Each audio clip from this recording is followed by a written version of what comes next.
This year is bringing us out the other side of a huge letting go of centuries of oppression and separation energy. The intensity is pushing people to claim their authentic expression and to claim their voice and to claim what they want to see in the world and to start acting accordingly.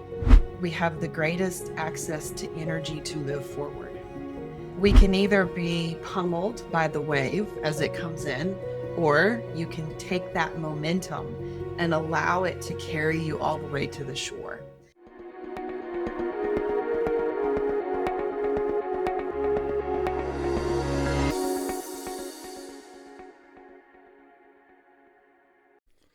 Guy here. I just realized I've still got this old t-shirt on as I was recording this intro. I just got back from the gym and it says Barrow Biking. And this t-shirt, I cling on to it for dear life. Do you ever have those t-shirts where you just don't want to throw them out? I bought this in Bolivia and we cycled down the road of death on a mountain bike. I don't know if you're familiar with it. And this apparently is, I think it's like 64 kilometers that hugs the side of a mountain, downhill, off-road, and you literally freewheel the whole way down.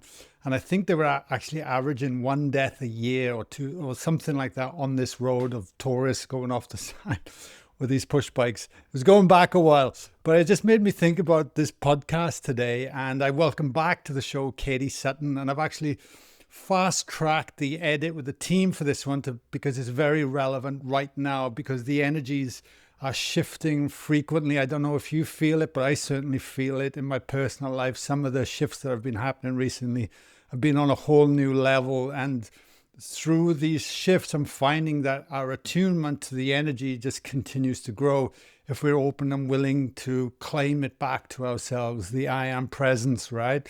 So anyway, Katie comes on. I love Katie. I love the way she speaks about these things. She's clearly very tuned in, and we wanted to speak about not only what's happened with just the eclipses, but moving into the fire horse year, which I don't know a great deal about, but I can tell you that the energies are there. So if you're feeling it, this is a great podcast. We talk about what the energies that are happening, the frequencies are coming to, and how we can best prepare as well. And riding down this road kind of made me feel like riding those energy waves.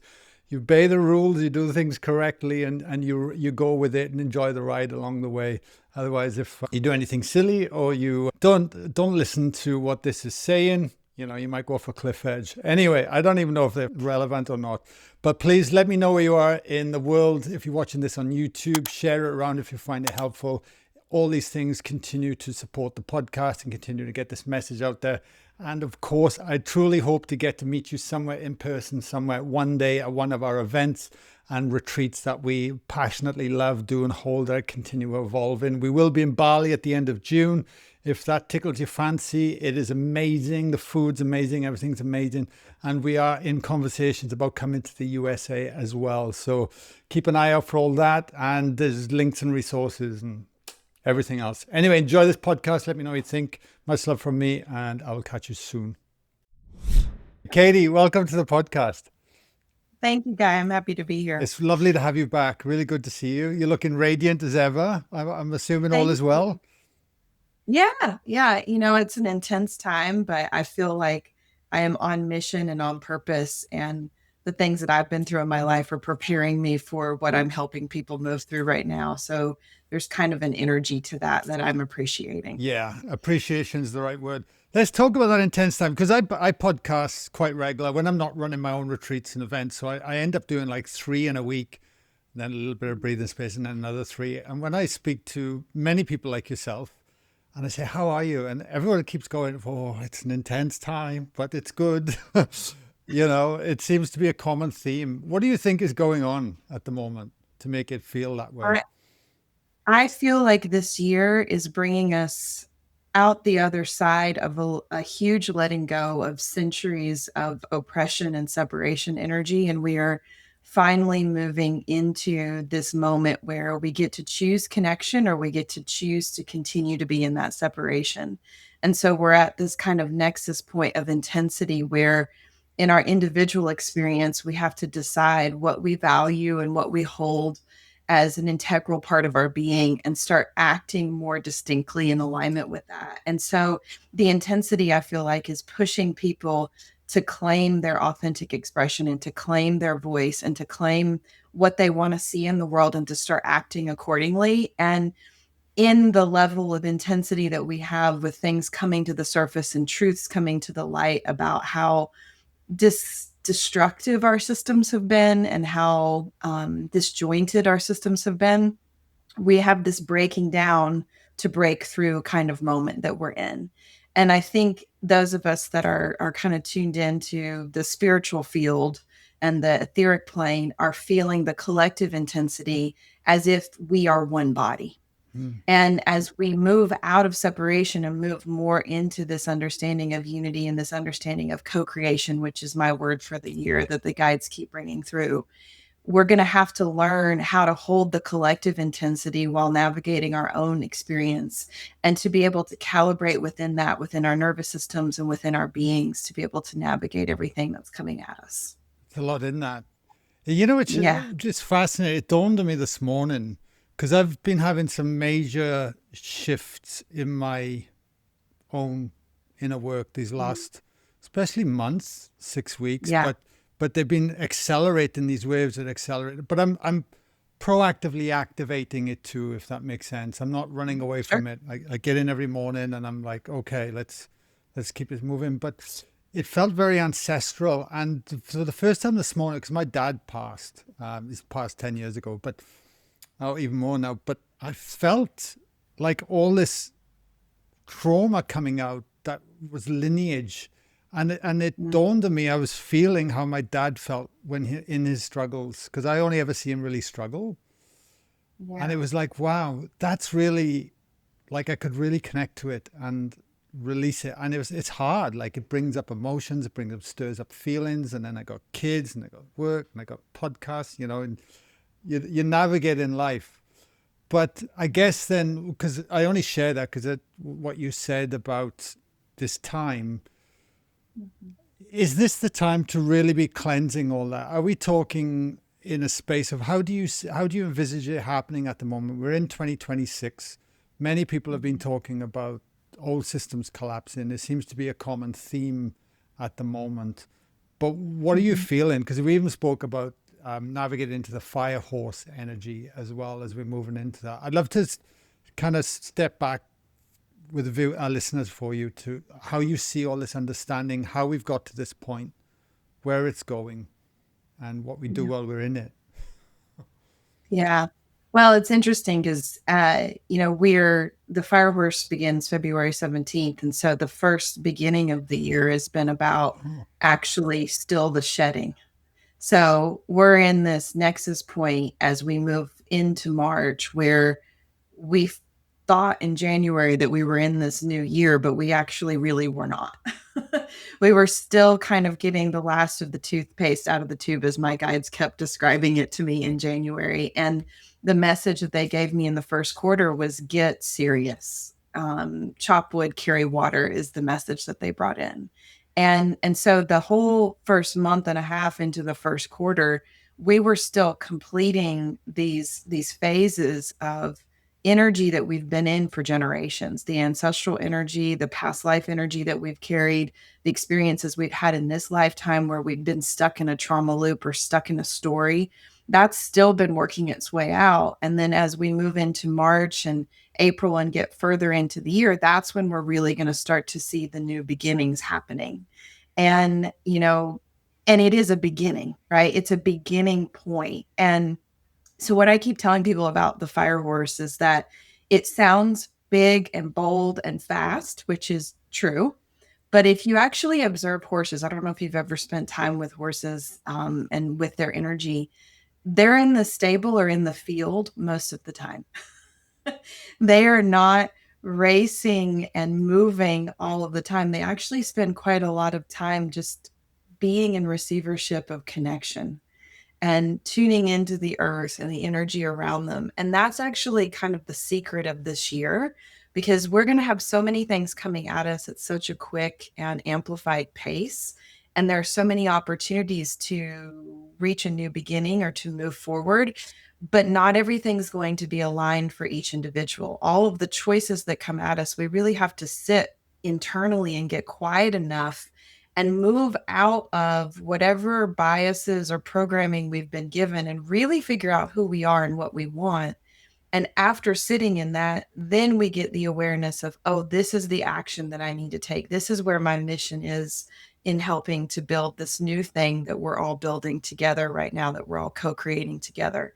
And I think that it's going to be easy for people this year to get very burnt out and overwhelmed because there's so much fire energy coming. Whereas last year we were kind of in this hermited inward space, which was really good because we did the spelunking in the caves, right? We got in and we figured out, oh, this is where I'm stuck. This is where this is coming from. These are where I'm stuck in relationships. This is what's not moving forward in my career. But we didn't actually have the energy to really do much about it. We were just having to sit and stew in it. And so as we come into Fire Horse on February 17th and beyond, now we have the energy to be able to move some things forward. But we're kicking off this year, this Chinese astrological new year, which is on the 17th with a solar eclipse and a lunar eclipse 2 weeks later and a Mercury retrograde cycle. So even as we move into this new energy and then get into March, we're going to be integrating a lot of shadow. And when we have shadow coming to the surface, whether that's at the collective stage or the individual stage, the most important thing that it's asking us to do first is to look at and be in a state of feeling whatever is arising so that we can fully process it, so that whatever we need to take forward as wisdom, we can hold. And whatever is no longer needed that we don't need to create from anymore or harness anymore can fall away. And I think the beautiful thing about this year is that's going to happen without us having to dig very much, right? Like just sitting down and getting intentional, as you said, things are going to come to the surface. And there's going to be so much truth and clarity coming forward at the collective level this year that that's also going to be present for us too. You know, the downside to that is that we're coming out of this 14-year cycle with Neptune where it was in Pisces and now it's in Aries, and that shifted in January. And as that shifted, it was like somebody came in and ripped the band-aid off.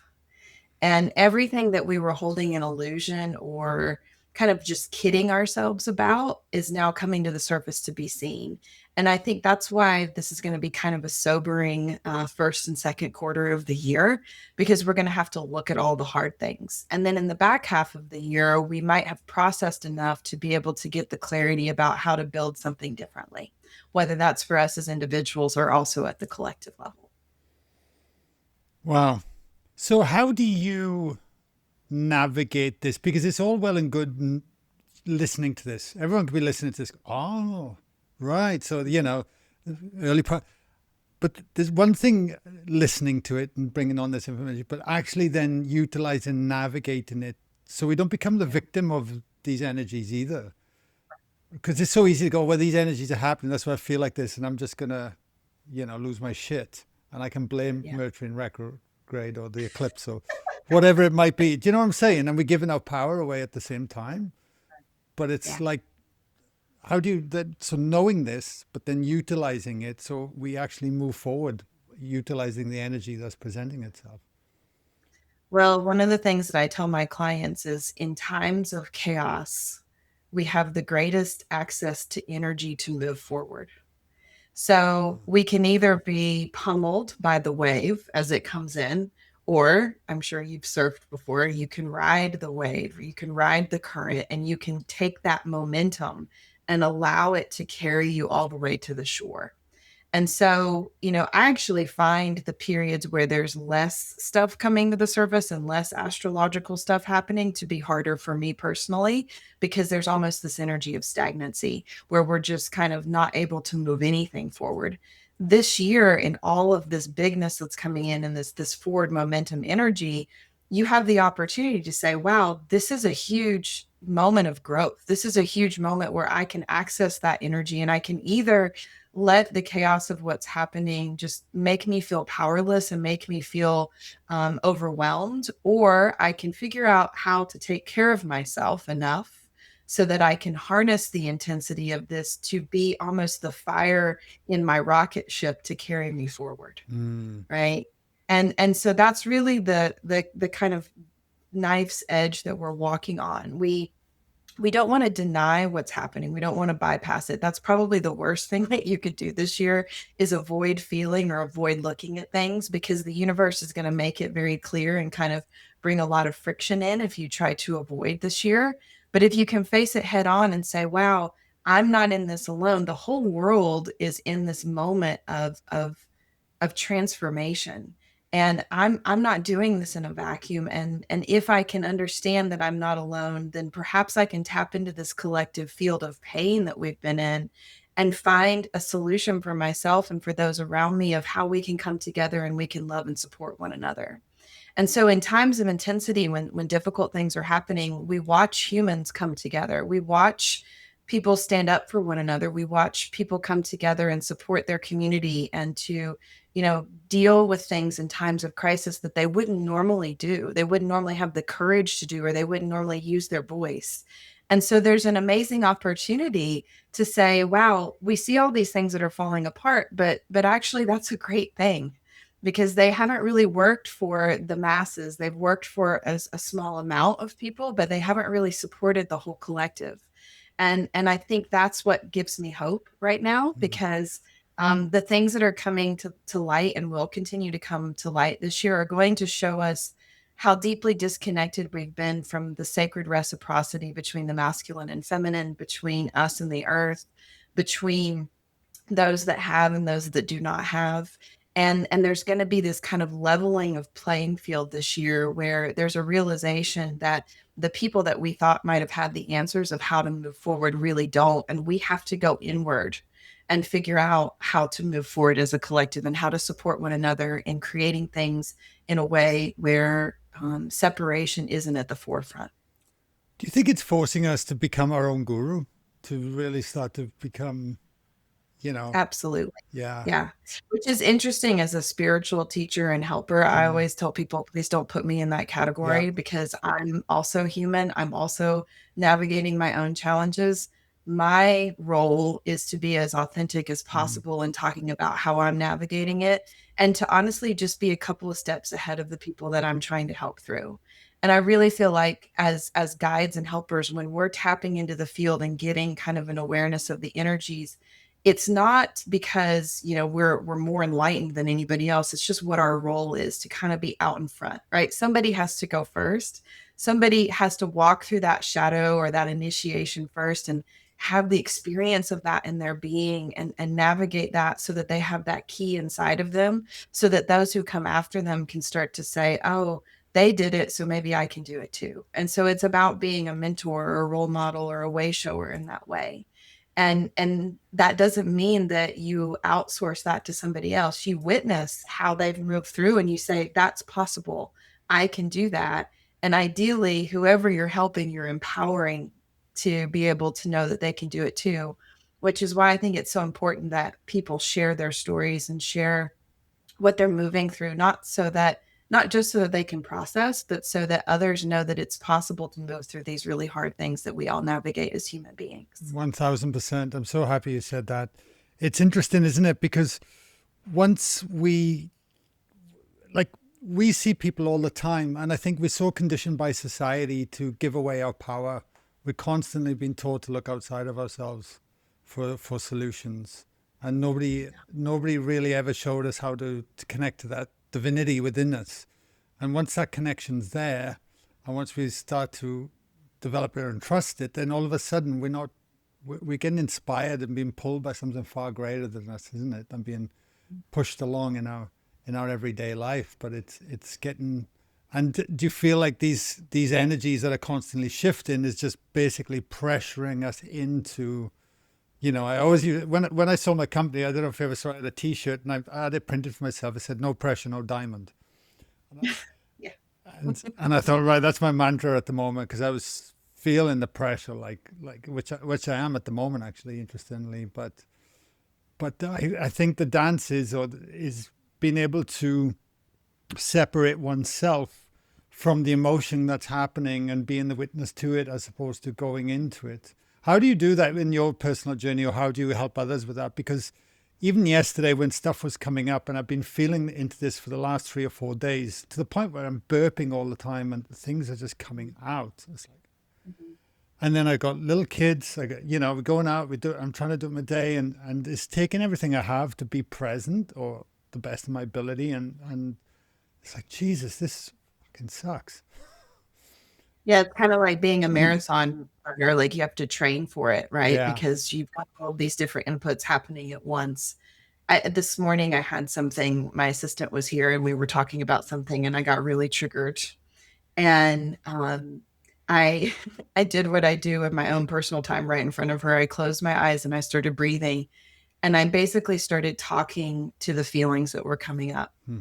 And I started saying out loud, it's okay for me to feel this intensity. It's okay for me to feel this pain. It's okay for me to be angry. It's okay for me to be sad. And I just started being with that part that was in that trigger and vocalizing it. For me, so much of my life path in this lifetime is about using my voice and teaching other people to use their voice to express, because as an empathic child, I've felt everything, but I didn't get to express it and there wasn't anybody listening. And so I've learned in those moments that if I'm in something where it's not appropriate for me to do that, I have to excuse myself and I have to take that minute. It normally takes me about 30 to 90 seconds to actually fully feel the trigger in the moment. That doesn't mean that I don't have to come back around to it later when I have my longer meditation and really look at what was triggered and what's buried there and kind of, go spelunking in that moment. But if I can initially, as it's triggered, give some awareness to it, even if it's 5 seconds of awareness, that's better than nothing. What I find with people is that, they come to me for a session or they come to a workshop or whatever, and they have been holding and holding and holding and holding. Mm. And then there's like this explosion almost where there's so much intensity that it takes them out of their body. And I think our practice right now is finding those micro moments of joy and those micro moments of connection where we can really fully be present so that we can process in little bits and bites, because it's not sustainable for us to all have a 3-hour meditation practice, which is what it would probably take for us to work through all of the intensity happening at once. We have lives, we have jobs, we have things that we're responsible for. And so we have to be better about being vulnerable in the moment wherever we are. And I have cried in restaurants lately. I have cried in the car at a red light and somebody has seen me. It's just this moment of being allowed to be whatever is coming up. And I think that's part of what our job is too, as empaths and sensitives, is to show people what that looks like. And to not be ashamed of it, right? Even if we can't vocalize it in the moment, let the tear fall, right? Let the laugh out, let the moment of frustration come forward, because we've been bottling it for so long. And when we bottle things, they go sideways. Our behavior gets really sideways. Things come out in really weird ways that we don't intend. And we're like on a hair trigger all the time. And our nervous systems and our beings just can no longer take that level of suppression. I don't believe. I think we're at a mass saturation point in our collective nervous system of the level of input that we can take. And I think this year is going to keep pushing that dial. And we're going to have to keep a consistent, harmonious connection to self, where we're radically honest with what is present inside of our beings. And in that radical honesty, we create space for that to be released. Beautiful, beautiful. It's like I look at my children at the moment. My daughter's 5.5, and my son's just gone 2, and the amount of emotions they show in the space of a few minutes is insane. Oh, holy! But there's no suppression. They just go through Yeah. it, and everything. Yeah.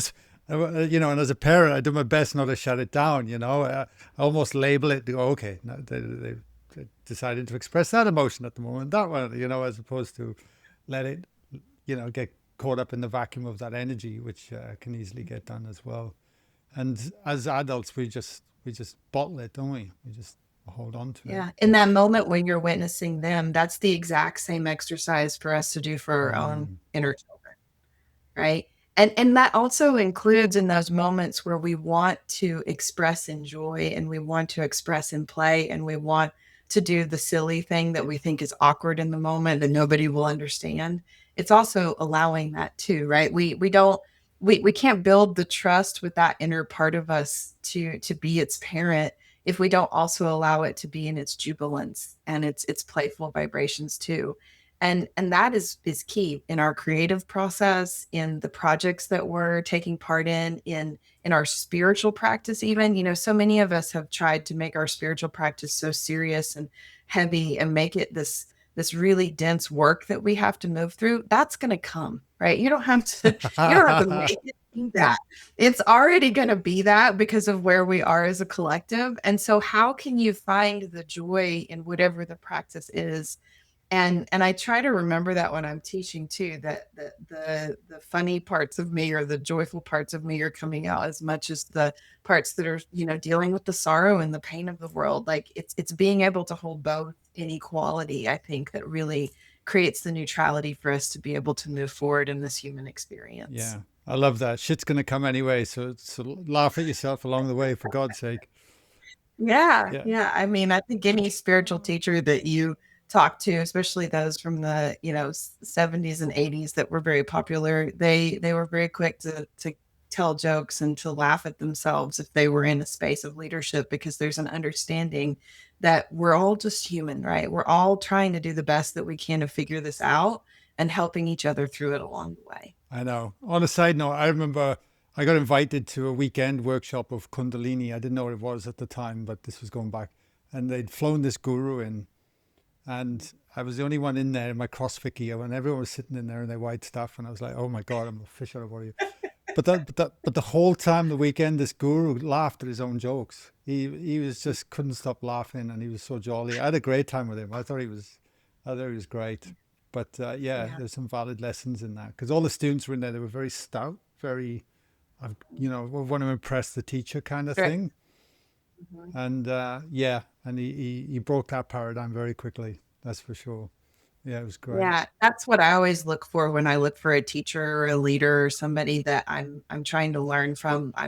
I'm looking for their human authentic expression in there, because that's how I make connection with others. And that's how I, as an empath, feel safe. If there's a performance happening, I immediately feel that Mm, internally.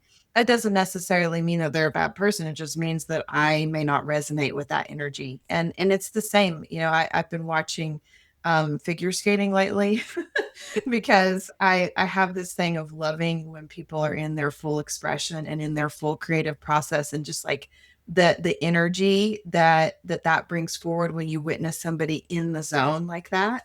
And that's what I aim to be in my work, because I feel like there's something that carries through when you're that connected to what it is that you're doing and that passionate about what you're doing. And those are the people that I want to learn from and want to be surrounded by, because they inspire me to keep going when things are really, really challenging and things are really, really difficult. yeah, I couldn't agree more. I couldn't agree more. You mentioned as well, I just want to pick up on something, because it's kind of, I keep seeing this imagery, because you mentioned like the collective energy and the nervous system, as if it's a collective nervous system. And I think it's easy for people to forget that the field of energy, the collective field, is influencing us at any given moment, but we're just so caught up in our own stuff, right?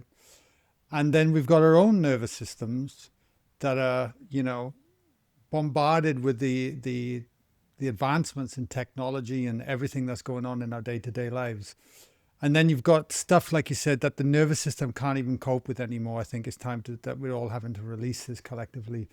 Do you feel, as a species, as human, and I'm just kind of looking through my own lens, because I kind of feel this is what's been happening on my journey, that our Mm. nervous systems and our bodies are actually adapting. It's as if they're sprouting new potential ways of being, let's Yes. say. I'd love to hear your thoughts Yeah. on that.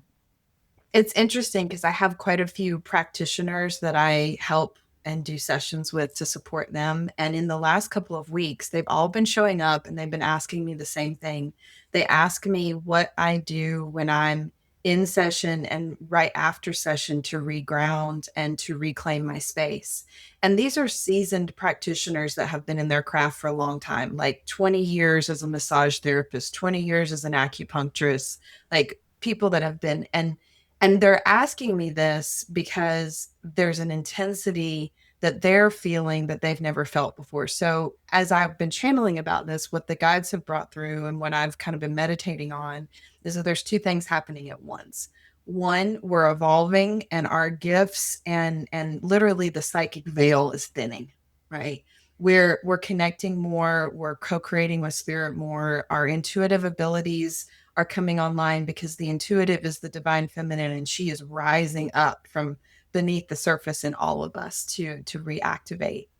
We're remembering things from other lifetimes. So people are getting more psychic, which is amazing. But guess how we tune into that? The nervous system is the glue between the masculine and feminine, or the spidey sense that is processing all of those signals. It's processing the technology around us and the EMF. It's processing what's happening in the collective. It's processing what's happening just as stimulation in our environment and our intuitive senses. It's making sense of what's coming into our intuitive landscape. And so we're shifting how we access those abilities, and the intensity in the world is increasing at the same time. And so even as a space holder, I have had to change how I'm holding my container, how I'm holding my field, my practices before and after session. When I run a group workshop, for example, let's say I have like 80 people joining a class, or 20 people joining a retreat, I'm setting up the energy of that months in advance before the thing even starts, because people are already plugging in, because they are desperate, because they have no ability to ground because of the intensity. So they're already trying to plug into my nervous system. So there's all of these teachings that the guides have brought through for me personally in how I'm supporting the collective. And, even when your reach expands, like as you get more people witnessing your podcast, your nervous system feels all of that. It is a constant hypervigilant input device, right? And so we're training our systems to be able to be okay with all the inputs. And the downside to that, or I guess maybe the opportunity with that, is that our moments of solitude or our moments of peace and quiet are more vitally important than ever. How we nourish ourselves, how we take care of that system when we're not on, when we're not in connection with anyone else, is of vital importance. And what a lot of people are doing with that downtime is continuing to be hooked into a screen, hooked into something that is activating their system further. And so they never actually have a stop moment where everything settles. And because they don't have that moment, they are under resourced to a degree that is alarming to me when I connect to their energy field. The level of depletion that is there is extreme. And the guides brought through this information about co-creating this year, and they said we're going to kind of go through a multi-stage process with that this year, where we first start by co-creating between ourselves and the earth. Like we're going to work on our bodies, our beings in the first part of the year, and just grounding and like figuring out what we need to do to take care of ourselves now, because it's ever evolving.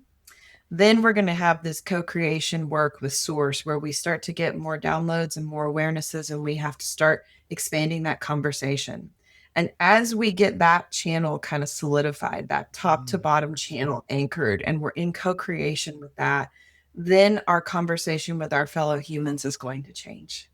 And how we co-regulate and how we co-create and how we relate to one another is going to evolve. And this is a beginning point this year. This is not an end point.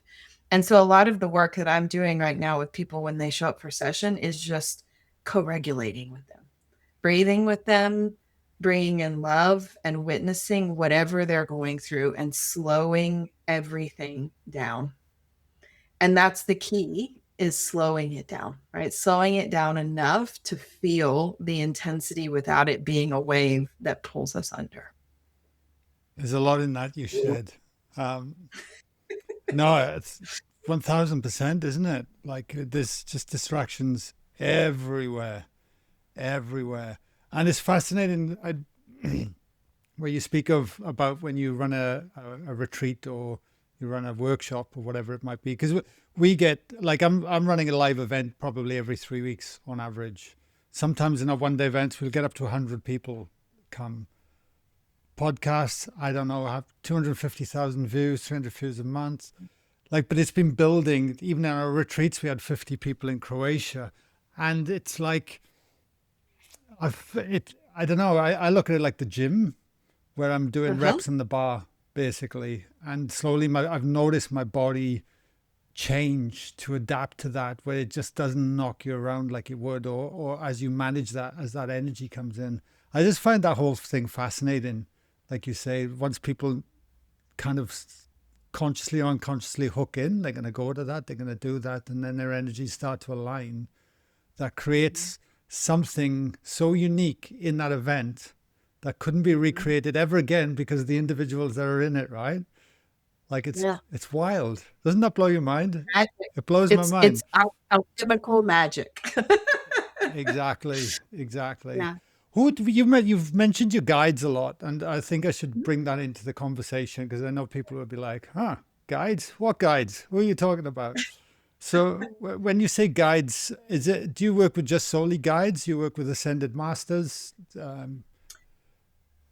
I have a collective of different beings that come in. It depends on what I'm working with. In the last couple of years, I've been working a lot more with Mother Earth herself and just connecting through the sites that we go to. We travel to certain places. We just went to Glastonbury Did in you? the end of last year, and we're actually taking people. We have one more spot left for our group in May. And of all of the places I've been, there was a level of connection in that place to the divine feminine collective that I channel that I have never experienced anywhere else. And so I keep getting taken to these places to get introduced to new languages that the earth speak and different guides and helpers that facilitate that connection. And so there's a divine feminine collective that I work with that has beings like Kuan Yin and Mother Mary and Mary Magdalene and Anna, grandmother of Yeshua, and beings like that. And they come to me as a collective because they're helping me with just embracing my feminine energy and helping all of the women and the men that I work with to embrace their feminine.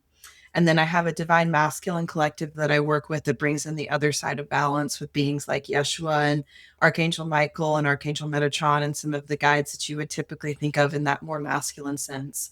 But now they're kind of coming in this blended collective, and they've been doing that since about 2017, 2018 with me. And that's the 12th dimensional collective that I channel. And they're kind of the creator beings, as I call them. They're holding that highest 12th dimensional frequency where we're really starting to cultivate in our 12th chakra our connection Mm-hmm. to the stellar gateway into unity consciousness. And so that collective in particular has delegates from all of these other collectives. So they're kind of my main group, if you will. And then, depending on what I'm working on in a class or a workshop or where we are in the world, if we're doing a travel retreat, there's certain beings that will step forward with certain codes and information. But at this point, it's less important for me to be speaking about who they are versus the energy that's coming through and helping to have people make that direct connection themselves. Because I think when we're channeling information, if there's not a human connect point to it, then it can get really easily lost in translation what matters, right? And so they always are asking me to remind people that if you're channeling or you're connecting to your guides, the most important thing you can do is remember that you are also your own guide, that you are also a reflection of this divine energy and this divine beingness that is all around us. And when we connect in directly to that and we remember our worthiness, then we can call in whatever energy we need for whatever situation we're moving through, and the guidance will just come in. I had an experience last year where I had a new group of guides come in, and I was in meditation and I was working on truth. And Guinevere and King Arthur and the Knights of the Round Table came in with their truth sword, and they started giving me all this information. And that's when I got called to Glastonbury. And Wow. so it's kind of like this fact finding mission where people will show up or guides will show up and they give me some information and then they move me into another place and I'll work with them for a period of time and then something else will come in. And that's how my spiritual process has always been. It's very dynamic, I would say. Clearly. How are you receiving that information? Do you have a certain Claire that comes online more than others? Like, how does it come in for you? I am a felt sense first. So my clairsentience is through the roof. When somebody shows up and they're dealing with grief, it has a particular texture and feeling in my body, for Mm-hmm. example. And so in the guides that I've connected with, I have this kind of repository in my field where it's a scale of energy that I can connect to, and they have a specific feeling, tone, and vibration. So, for example, when Yeshua comes in, he has a specific feeling that happens in my body. And then I get a visual indication, and then I might get his name and some specific teachings that come through from him. And it all kind of happens at the same time, but my primary driver has always been my feeling in my body. So my body being open and clear is super important for my process. Hence why my body is the most important lesson that I've had in this lifetime. And then the visuals come, and then the auditory things come, but it always comes first through that felt sense. The feeling. Yeah, that's Mhm. fascinating. What, because I just asked from my own reference point as well, you Yeah. know, because I get, as my field opens up, the different presences come in to support Mhm. clearly. Yeah. And, Mhm. you know, for me, it's always a feeling and a knowing. It's never Yeah. really fireworks and, you know, No. visuals and lights, but color starts to come in as well, depending. Yeah, it's fascinating. What's the, I want to go off on a tangent for a sec, but Glastonbury, what's it Uh-huh. like? And what do you do when you get there? Are you using the land and the earth frequencies to upgrade everyone that's Mhm. there, basically? Would that be it in a nutshell? So when I got called there, it happened very quickly. Within about 3 months, I had booked everything and went, and we went at the end of October. So right around Samhain. We were there over Samhain actually. And I really didn't know why I was going there. I just have known for the last 5 years that I was supposed to go there eventually. And every time I checked in to say, hey, should I go there? I got, you're not ready. You're not ready. You're not ready. And Glastonbury is, believed by most to be the heart chakra of the world. So there's key places around the world that represent different chakras of Mother Earth. And if you map out the ley lines of Glastonbury, I actually bought a map. I mean, there are thousands of energetic ley lines that cross at key sites in Glastonbury, just like in other parts of the world that I go to, like Peru and Mount Shasta and different places. But what happened there for me was the most transformational awareness of divine feminine energy that I have ever experienced. The first day we walked into the Chalice well in the Chalice Gardens, which is this beautifully manicured place that holds space for the Chalice well, which is this massive spring of well water that's just constantly flowing. And we hadn't even gotten to the well yet. And I walked into the gardens and I dropped to the ground and just like burst into tears. And I immediately heard, full on heard, not just felt this presence of, you are here to receive, stop trying so hard. And one of my biggest teachings in this lifetime is to not be in my wounded male energy and forcing and doing, and to slow down and to just know that I'm worthy of receiving as much as I'm giving. And this place changed something inside of me in a way that I haven't experienced anywhere else. And we went and visited the well, and I'm sitting in silence by this very simple but beautiful well, and I could see with my psychic sense, which is unusual for me to see it to that degree, the light pouring out of this well, and it felt like you were standing in front of like a wind tunnel because the energy was so palpable. We walk down through the garden and we get to the end of the garden, and there's these two beautiful yew trees, YEW, and I had the most expansive awareness of protection energy and the divine masculine that I've ever felt anywhere. And it was these two trees, and they're standing at the front of this garden, and they are literally shielding this pure feminine vessel of a well from anybody that might want to take from or harm that pure divine feminine energy. And there was this moment inside of me where all of the teachings that I have had and brought through about the balance of the masculine and feminine and the understanding of what the divine feminine is and what the divine masculine is, it was like I got the fullness of that and could feel it as a code in my body in a way that I've never experienced before. And then as this year has come around, the teaching of the dark trying to take the light, which I have always known, but it was so much this predatory like extraction energy that was present that they were shielding her from. And what they kept saying to me is, this is our role. This has been happening since the beginning of time. This beautiful feminine light is being extracted from, and we're protecting her, and this is just what our role is. And it was so neutral in how they described it. They weren't angry, they weren't put upon. It was like, this is just what we do. This is how this world has been formed, and this is what our role is right now. Has been sitting with me. I've been sitting with that, and it's been staying with me since I left. And now that all these things are coming out about how the feminine has been harmed, and it's becoming more and more clear in our collective, just how extensive that is, I keep thinking about those trees. And I keep thinking, how can I do that for myself?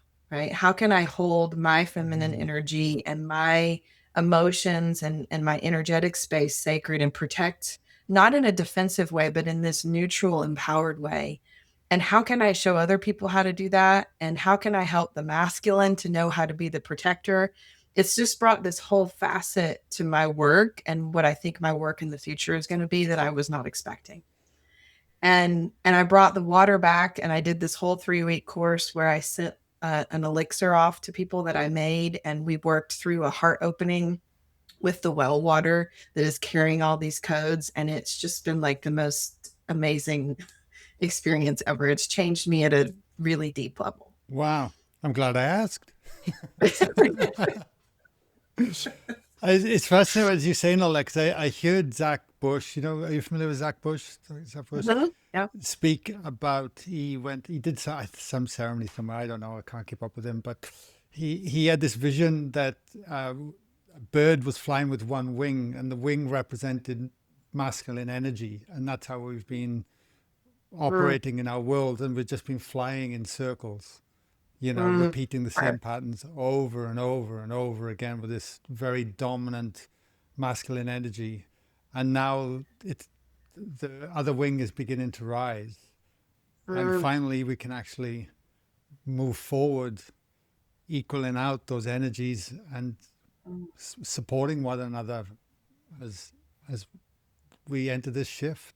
And that always stuck with me. And as you were sharing that's what was coming to mind.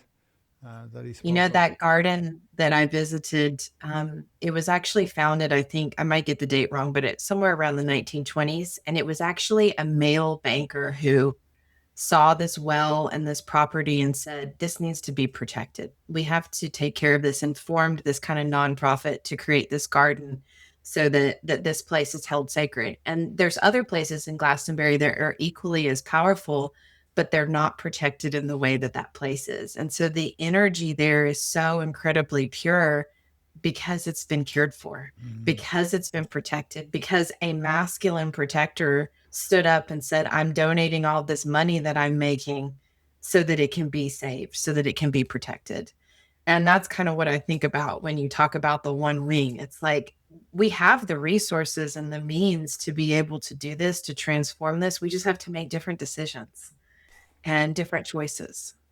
1000%. That's why I am actually hopeful and optimistic, in all honesty, because I get to see humans to humans coming together with all this shit, with all this stuff, and they're ready to connect to something far deeper.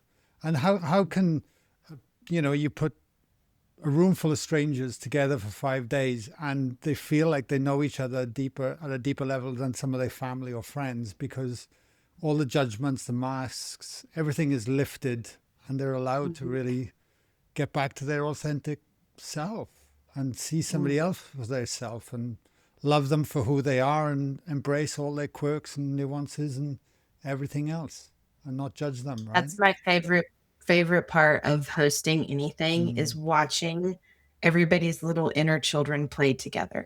Exactly. I also watch their inner children trigger each other, which is, fun to just be the witness and observer of, right? Because we're all practicing that. I say that, 95% of all the conflict on the planet is children in conflict with one another, not adults in conflict with one another. And so it's just giving us the opportunity to remember that we're all humans, regardless of what we believe in or who we voted for or whatever all of that stuff is. There's a level of connection available beneath all of that. Mm. And, I have people that come to our travel retreats and maybe they've never been brave enough to travel somewhere like that themselves. And they're in this group and it's like this whole new energy, right? And they're eating new food and all kinds of new experiences. And I love watching the progression over the week that we're away or however long we're away together, where there's this light inside of them that just comes out that I saw the potential of in there, but they hadn't connected with in a long time. And it is such a privilege to be able to do this work and witness people all the time transforming. I mean, the things that people share with me and the things I get to witness. And, I've had clients for 6 or 7 years and I've gotten to watch how they have like transformed and how they're in their power and how they've transformed their families or their work. And it is the ultimate privilege to be able to witness that. And it gives me a lot of this feeling of spiritual privilege where I have a lot more hope because I see all of the inner work that's happening behind the scenes that people don't get to see. And, it's going to keep looking terrible at the top of the house. I would love to say that we're going to flip a switch and it's going to look really great and that, the powers that be are going to just get it. That's probably not going to happen anytime soon. Right. But there are people every day who are making different choices and are choosing to support one another and choosing to do their inner work and to heal these things. And that's how we're going to build and transform the future. Yeah, absolutely. One last area I want to cover, which was coming to me as you were sharing, that I think would be valuable for people, is that around because you mentioned the body and the vessel and the container that it's holding in, and we've spoke about adaptation because you had such a profound experience in Glastonbury, and I could just feel people say, well, if I go to Glastonbury, why don't I get that experience, right? Or why aren't I feeling that? I don't feel anything. I'm just, but I want it, you know what I mean? But at the same time, the body is continually adapting to hold the frequencies that are ever present, but we just can't attune to them because the physical component of ourselves is ready to receive. Would that be a fair summary? Yeah. I mean, for this trip, I did 6 to 8 weeks of preparation to be able to receive Oh, because I knew it had taken me 5 years to be ready to go to this place. So Spirit gave me very specific directions about what I needed to do leading up to the journey to prepare my vessel to be able to handle the heart codes and the level of receiving that I was going to come in for me. And so I spent 8 weeks doing plant baths where I would make this tea of plants and like pour them over me in the shower to cleanse me. And then I was working with a particular heart opening essence, like a vibrational essence. And I did certain mantras and I did certain prayers and offerings to the land before I left. I did a lot of wow. work to be ready. And even the group that we're taking in May, I'm going to start with them in early April, preparing them to receive the codes because these places will blow you open and blow your circuits out. And Glastonbury especially is like this giant mirror. So whatever you're holding, you're going to get it right back. So if you're not in a place of preparation, you're probably going to receive something, but you may not receive what you expect. But I also went into this trip with a healthy dose of, I don't know what to expect, right? I don't want to have any expectations. I just want to be open and experience the land. And then when I got to the land, I was working with a local land guardian there and we were doing offerings and she was helping me to connect as we arrived. And there's a specific order of the sites that back in the day when they would do pilgrimages to this well, there was a specific, they would sit on the land for 3 days in prayer and then they would go to this next site. So there's ways of approaching this, right? So if you come to Mother Earth with reverence, if you come to her with this feeling of curiosity without expectation that you're due something, right? She just wants to be respected and she just wants to be taken seriously. And if you bring that forward, that is like the key, right? That's the key to the door. But if you don't, you'll receive, right? Probably more than you realize. but it won't be maybe as big as it could be because you haven't prepared the vessel. And that's the process that I walk when we do these retreats, and that's why I create the containers so that people can be held in that and kind of understand that process of connecting with her. And that starts in my backyard, by the way, right? Like I live in the city, and it starts by me going out and making offerings to my tree in my backyard, knowing that that place is just as powerful and as important as any of these other places that I'm going to go to, because she is all one energy. Totally. And just having that conversation with her as much as possible. I connect with the Mother Earth every morning and every night and thank her. Like it's something I've always done, and feel into her presence, that holding. It's so critical, isn't it? Yeah. I had there's two loops I want to close before we wrap up the podcast. One is you really off the cuff mentioned the 12th chakra, right? As you were charting away. Now I'm assuming, is that the third one above the head? Is that how? Yes. So we have the 10th chakra, which is at the back of the head, and then we have the 11th and the 12th. Yeah. Okay. Yeah. And it's I tell people it's like our own personal sun or our own personal source energy. Just like we have an earth star chakra beneath the feet about 18 to 24 inches, and it's our own personal earth. And if we're cultivating that, wherever we go, we can be connected, right? It's our own distinct energetic frequency connection to that, our own specific one within our energy body. But we have infinite chakras, and we're going to keep, I did a class last year where we connected 13 through 18, and eventually I'll do 19 through 22 in a class, because we're bringing more and more chakras and frequencies online every day. So our field is getting more and more tuned. Would you say it's getting expanding as well? Yes. I think we've got to expand to be able to shift into the light that I think we're going to, in terms of what we can hold. And, as we raise our personal frequency, our access point to those higher frequencies comes online, because it's kind of like tuning a radio station. If there's too much separation, you can't really get through the noise, right? But if you are used to holding a higher frequency, then what you have access to just keeps getting higher and higher. And higher doesn't always mean better. It just means an expanded perspective, closer to the one, right? Closer to source, where everything is unified. And if we're moving out of duality as a collective, it makes sense that we're going to get more and more teachings of what a unified experience is, and start to shift into higher frequency bands because of that. Yeah, beautiful. Beautiful. Love it. And one other thing I want to highlight that you mentioned, I'm flip-flopping back and forth, but you mentioned about the reverence and sacredness, and actually turning up like that. And it's so critical. I had a very valuable lesson back in 2013, when I did a ayahuasca journey. But I was terrified. I hadn't done anything like this before. This was kind of what sparked my spiritual journey, really, in some ways.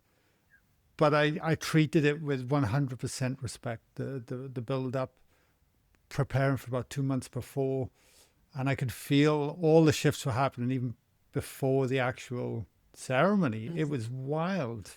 I was falling apart.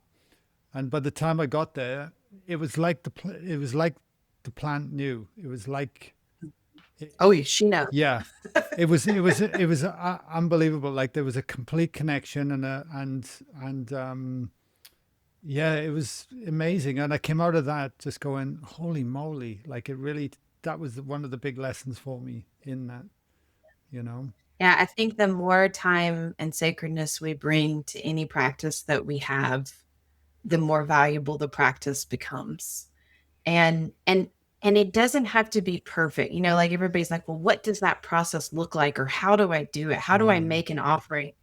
It's what's in here, right? It's what's in the heart space, and what you're bringing forward, and your why, and trying your best to be as humble as possible, right? We're all working through our ego stuff all the time. We all have expectation stuff coming up.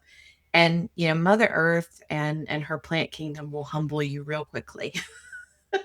She is a powerful energy, and there is so much unconditional love available if she can just be seen. Right. And that's why I focus less and less on what guides I'm channeling now these days. And my first go-to is always, how can I be more connected to her and serving her? Because if I'm not grounded and in my body and serving the earth, then being out of my body and connecting to whatever star being that I love to connect with and it's wonderful doesn't really matter, because it's not going to change what's physically happening here on the planet. And the more embodied we can get in our spiritual practice, and I think reverence and sacredness is a part of that, the better our life becomes and the easier our transformation becomes, because she wants to do this with us, right? She wants to co-create this with us, because she doesn't really want to have to kick us off the planet, right? She really wants to be in co-creation with us, but you know, she will definitely kick us off the planet if we don't listen. So there's definitely, like she's got that strong mama energy. She's not messing around. Yeah, I know. I remember having Ibrahim Karim on once. He's an Egyptian, amazing guy. And he said, yeah, Mother Earth would be like a dog scratching fleas off if she really wanted to. And I was like, Yeah. that's a good point. Yeah. It's quite a privilege to be in co-creation with her. And I feel honored that she even is willing to talk to me and let me help people connect to her. It feels like an important mission and a really big honor. And I spent a lot of years feeling really not worthy of that. And still to this day, I'm working on trying to continue to be worthy of all the things that she asked me to do. Yeah, beautiful, beautiful. Well, mate, an hour has flown. It's unbelievable. That was an amazing podcast. Where can people connect with you, Katie? Where can we send them? Yeah, they can find me on all the platforms under Zen Within Academy. And my website is zenwithinacademy.com. And you can find out about all the things that we're doing there. My husband and I run our retreats together, our travel retreats together with local guides. And then we have workshops and stuff that we do throughout the year. And we're in Charlotte, North Carolina. If you're around and you want to come to anything in person near us, we're doing workshops all the time here too. Amazing. If I get to America, I'll look you up.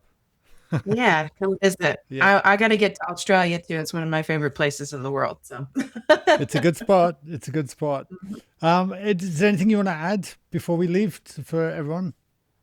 I guess if I could give people any guidance for the year, it's just please take really good care of yourselves. I mean, it's going to be hard, but also amazing. One of the themes for the whole year that the guides brought in January was we're going to have really, really high highs and really, really low lows. And so being able to navigate that and take advantage of the slow moments, take advantage of the peaceful moments, and use those as fuel for the next thing that comes. And you are more than capable of receiving everything that you need to be able to move forward. You're a powerful being.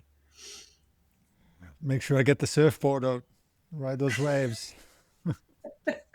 Yeah, exactly. Wow. Thanks, Katie. Thank you so much, my lovely. That was awesome. Thank you. Thank you.